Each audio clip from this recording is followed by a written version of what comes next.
1 million people gather on Champs-Élysées in Paris to see in New Year. An unexpectedly large crowd of 1 million people crammed onto the Champs-Élysées to celebrate the start of 2023, after 2 years of COVID cancellations, with Paris officials calling it a renaissance in people wanting to get together again and a taster for future big gatherings for the 2024 Olympics. French authorities had expected about 500,000 Parisians and tourists to flock to the Avenue, where a vast display of 340 kilograms of fireworks was set off around the Arc de Triomphe at midnight during a special musical medley. But a staggering 1 million people from Paris, across France, and tourists from as far as the US and Australia turned out to cram themselves tightly into a dense, mask-free crowd on the Avenue, amid high policing. The crowd was evacuated shortly after the fireworks ended after midnight. The last Paris New Year's gathering on the Champs-Élysées took place on December 31, 2019, with 250,000 people present. In 2020, it was cancelled amid COVID restrictions. Last year's gathering was called off to prevent the spread of the Omicron variant. It was almost 2 million people if you take the wider perimeter, said the Interior Minister, Gerald Darmanin. It went off as well as it could have done. 90,000 police were deployed across France for the New Year celebrations.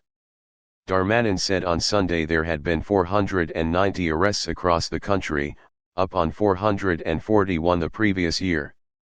An Interior Ministry statement added that there had been a historic drop in the number of vehicles torched, with 690 cars set alight this year, down on 872 in 2021. In recent years, car burnings on New Year's Eve had become a major focus for police. The French president, Emmanuel Macron, used his televised New Year address to assert that 2023 would be the moment for his pension overhaul, a key, and controversial, plank of his election platform.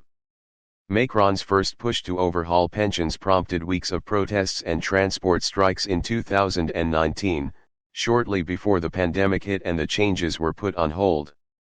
In the next few weeks, the French government is expected to announce how it plans to raise the retirement age, with a package of changes to pensions that could trigger clashes in the National Assembly, street protests, and strikes.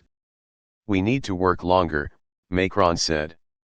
He did not give details of his pensions changes, nor his promised overhaul of the immigration system expected to go before Parliament soon.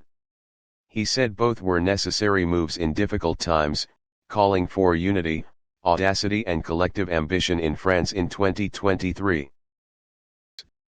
"We need to work longer," Macron said.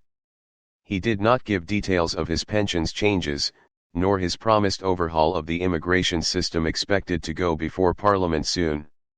He said both were necessary moves in difficult times, calling for unity, audacity and collective ambition in France in 2023. In France in 2023. Subscribe our YouTube channel and click our bell icon for new videos.